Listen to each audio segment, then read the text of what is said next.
Hello guys, ako si Jesse Boy at ito ang ating daigdig.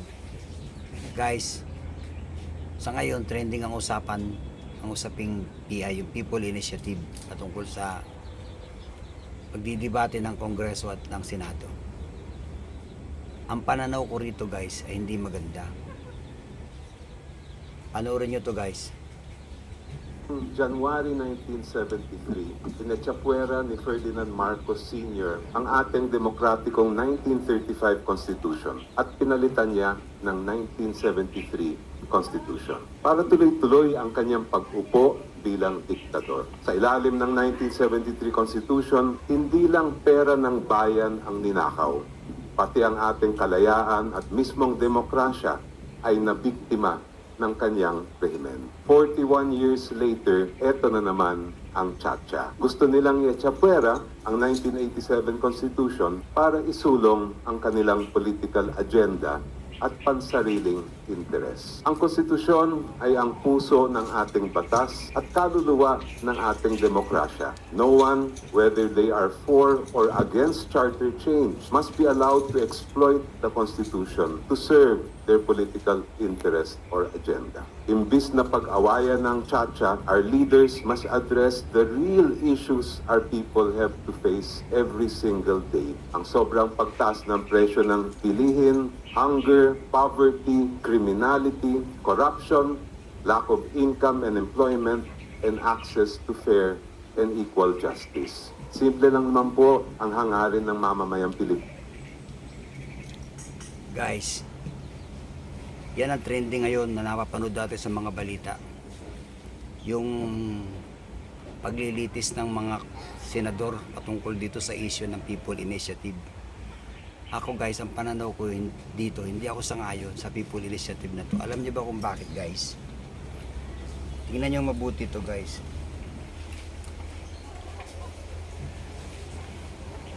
Ito ay Google Chrome. Para malaman natin ang batas ng ating bansa. Ganito lang kasimple guys. So,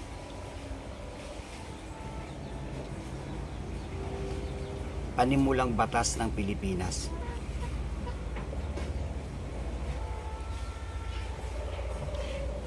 According to Wikipedia, ang Yan guys. Oh. Ito guys, oh, ganito pagkakasabi rito.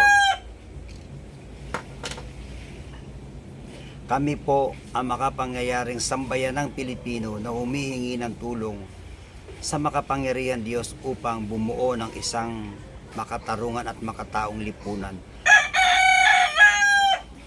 at magtatatag ng isang pamahalaan nakakatawan sa aming mga mithiin at mga lunggatiin, magtataguyod ng kabutihan sa bawat isa at mangangalaga at magpapaunlad ng amin. Ito ang pagkakasabi guys sa ating saligang batas. Sa makatwid, ang batas ng Pilipinas guys ay sagrado. Bakit kailangan buwagin? Bakit kailangan amendahan ng partido ni Bongbong Marcos? Kasi gusto nila guys, si Bongbong for life president. At pag namatay, Sandro Marcos ang papalit. At Prime Minister naman, yung kanyang pinsan na si Martin Romualdez. Ito ang nakikita ko guys, na balak nilang gawin. Kaya, nakatunog ang partido ni Duterte, nag-alsa patungkol dito. Tingnan yung dalawang pwersa guys ha. Nung malaman ng mga taga Davao na magdadao si Bongbong ng rally sa Luneta, yung People Initiative na sinasabi niya, nagdaos din ng kilos protesta o prayer rally ang mga taga Davaoeño, sina Duterte ang nangunguna, former president natin. Lumalabas guy na yung People Initiative ni Bongbong ay wala, peke, bayaran lahat yun eh. Nagdatingan ng mga tao doon dahil yung mga empleyado ng mga kumpanya at mga teacher, guro o mga estudyante binayaran para dumalo doon sa inisyatibong meeting ni Bongbong. Tapos papipirmahin ng People Initiative na sumasang-ayon sila, amendahan ang batas. Yung dumalo kay Bongbong, wala pang 20,000. Yung dumalo kay Duterte, mga 50,000. Ayon sa mga balita. At voluntary ang pagpunta ng mga tao doon kay Duterte, kay Bongbong sa pilitan. Pandaraya. Nakita ngayon ng dalawang pwersang ito na makapangyarihan pala itong si Duterte kaysa kay Bongbong. Ang buong akala kasi ng mga ito guys, dahil 16 million lang ang bumoto kay Duterte, kaya na nilang sapawan si Duterte. At buong akala nila, dahil 31 million ang bumoto kay Bongbong, magtatagumpay sila. At sabi ni Salceda, yung kapartido politika ni na Bongbong Marcos, 24 senador lang naman yan sila. Tamugay, aalisan nila ng karapatan ang mga senado na bumalangkas ng mga batas. Diktador. Noong panahon ni Marcos Gay, inalis niya ang Congress, inalis niya ang Senate. Presidente, Vice President, Gobernador at Mayor lang. At ang barangay captain ay appointed nila. Kaya walang bumabalangkas ng batas noong panahon ito. Ang batas na 1987 Constitution guys, ay panukalang batas ito ni Cory Aquino. Ako guys, hindi ako makakori, hindi ako makamarcos, hindi ako makaduterte. Wala akong kinikilingang politikang partiya, wala akong partido guys. Vlog lang itong akin at karagdagang alam at talas isip sa ating mga Pilipino yung sistemang nangyayari sa ngayon. Kung itong dalawang ito pa rin ang uupo, itong pula at ang dilaw, ang bansa natin ay patuloy pa rin sa paghihirap dahil parehas itong mga komunista. Guys, ako sa nakikita ko hindi maganda ito eh. Ang pag-amyenda sa batas ay may balak silang malagim. Dapat hindi ito ang nagiging priority ng mga nakaupong politiko sa kasalukuyan. Dapat ang inuuna nila yung kapakanan ng mas marami, yung kagutuman. Maharap ngayon sa matinding kagutuman ng mga Pilipino. Guys, isa akong construction workers. Isa akong laborer. Magkano lang ang sweldo ko? 500 pesos a day. Dito sa amin sa probinsya sa Cavite. Napakamahal guys ng mga bilihin. Kakain ako sa kantin doon sa aking pinagtatrabawan. 70 pesos ang isang ulam na kakarampot. Kung matakaw ka 3 subuan, wala na eh. Ang kanin, isang order, 20 pesos kakapiraso. Tingnan mo guys ha, 70 pesos ang ulam, 20 pesos ang kanin, 90 pesos agad ang nawawala sa araw ko. 3 beses akong kakain. 390 ubos agad guys, 300 agad. 200 na lang ang natitira sa akin. Pamamasahian ko pa ito. Overdraft nga guys. Kaya nangyayari, nagtatrabaho ako sa ganang akin nang wala na yung pamilya ko eh. Overdraft talaga guys. Ang baba ng sahod, ang taas ng bilhin. Ito dapat ang people initiative na inuuna ng mga politikong ito. Hindi ito yung sinasabi nila na napapanood ko sa balita na sinasabi nila Martin Romualdez at ng iba pa mga kongresistang kapartido nila. Dadami daw ang mga investor. Hindi totoo yan guys. Ang dami ng bansang narating ni Bongbong Marcos. Pero hanggang ngayon walang foreigner na nag-i-invest. Bakit? Talamak ang kawatan. Sinong foreigners na mag-i-invest sa ating bansa? Wala guys. Utang ang pinunta niya doon. Lahat ng bansa ang pinupunta niya, inuutangan niya. Pero yung mga foreigner na mag-i-invest sa bansa natin, malabo yung guys. Talamak ang korupsyon. Ang sabi sa balita, sabi ng mga hapong negosyante, walang problema sa batas ng Pilipinas eh. Ang may problema sa gobyerno natin, sabi ng mga negosyante nga po, ayon sa balita ito guys ay yung matinding korupsyon ng ating pamahalaan na dapat mawala. At dapat daw unahin daw ng pamahalaan, mapababa ang bilihin ng Pilipinas, maitaas ang sahod, at mawala ang mga korupsyon. Ngayon guys, ayon sa balita ito doon sa International Transparency, nangunguna ang bansa natin sa pag-angkat ng bigas. Number 1 ng Pilipinas guys. Na dapat ito ang inuuna ng pamahalaan tugunan ang pangangailangan ng mas marami. Bauna sa utang ang Pilipinas guys. Nasa 15 trillion pesos na yata o 20 trillion pesos na utang ng Pilipinas. Sa loob lamang ng halos 2 taong panunungkulan ni Bongbong. May 4 na taon pa guys.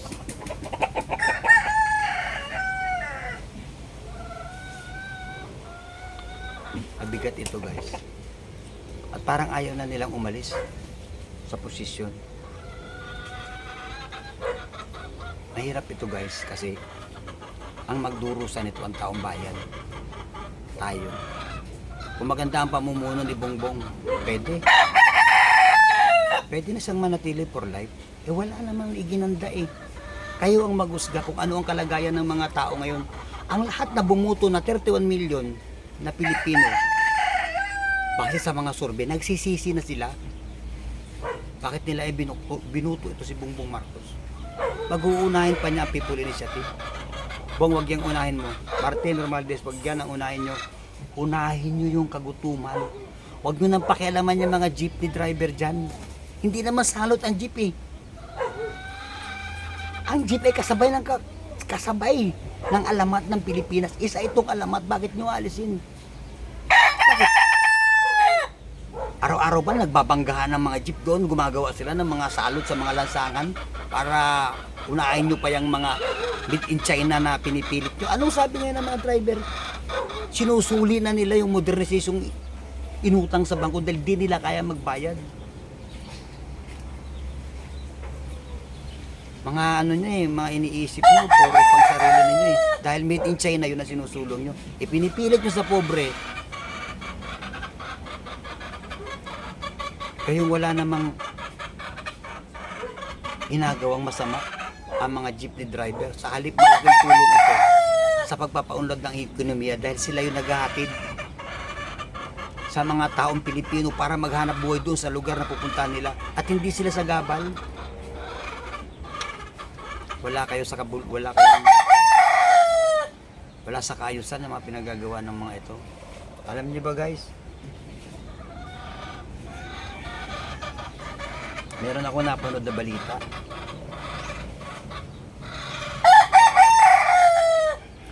Yung tungkol sa loto.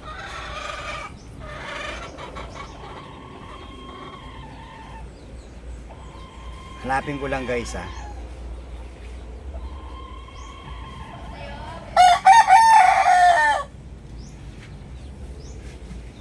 Tungkol sa loto guys, 600 million pesos ang may tumama. Nag-viral sa social media dahil yung mga vloggers na katulad ko, magaling na sila mag-edit eh. Nakita nila edited tao na nakalagay doon sa picture na pinakita.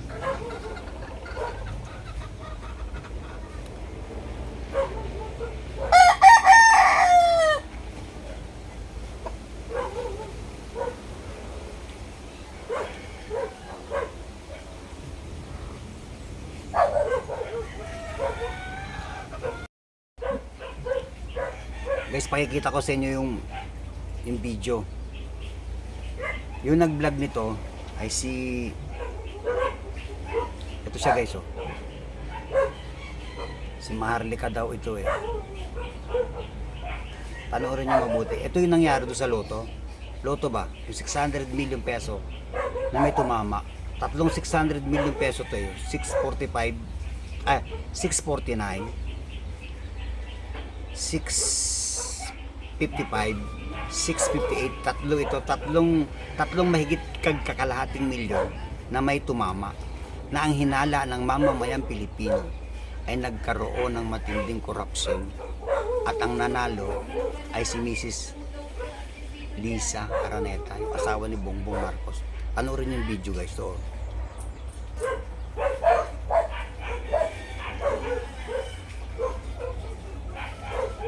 Just wanted to wish you a happy 60th birthday. Ako, senior citizen ka na, ha? Dapat papayat ka na to be as sexy as Shay. Alam mo sexy siya, no? Love you, Mel. I wish you all the best today and for the next 60th year. Big hug. Happy birthday. Thank you for everything you've done for me, my family, for my husband. Sama-sama tayo mabago muli para maging milyonaryo.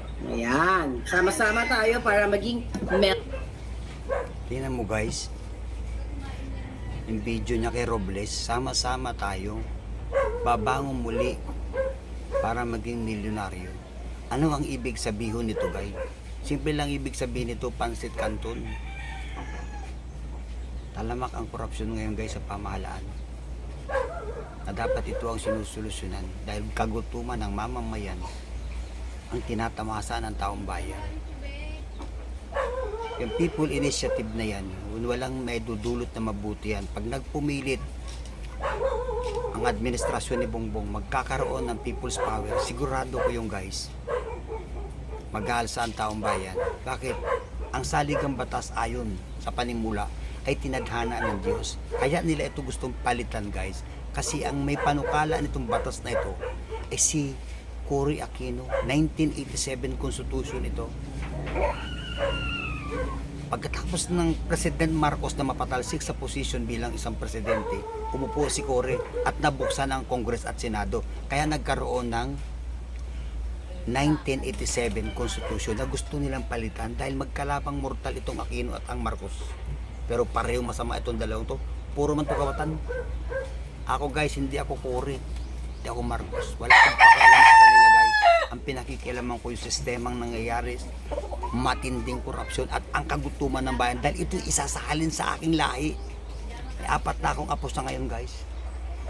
Mamanahin nila to kung hindi ako magsasalita patungkol dito. Hindi ko hayaan guys na magpatuloy ito. Dapat ang unahin ng mga mambabatas ng Kongreso at Senado at ng Presidente, pababain ang bilihin. Kaya guys, pababain. Yung inflation, hindi ako naniniwala dyan. Narinig ko na tong inflation noong panahon ni Marcos Sr. Inflation, ang sabi ng balita. Hindi totoo ang inflation guys.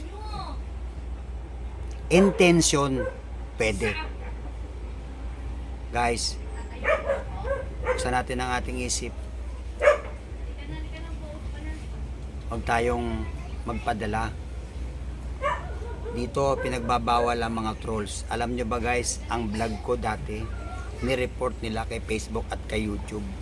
Kaya ako natanggal guys dahil sa pagbatikos ko at pagsasalita patungkol dito sa pagkontra ko laban sa mga agenda ng mga politikong tulisan. Maraming trolls. Kaya ngayon guys, mapapanood mo sa TikTok, kino-commercial nila si Bongbong. Binablog nila. Mga bayaran ang mga taong ito guys. Hindi voluntary vloggers ito. Bayad ito. Ginagastusan ito ng gobyerno, pondong galing sa buwis ng taong. Ghost employee ang tawag nito. Meron akong video guys na nagtrending sa loob ng 3 araw, kalahating milyon. Nawala ito sa ere dahil mga nag-report. Nung makita ko 30 sila katao na mga bayaran. Trolls ang tawag.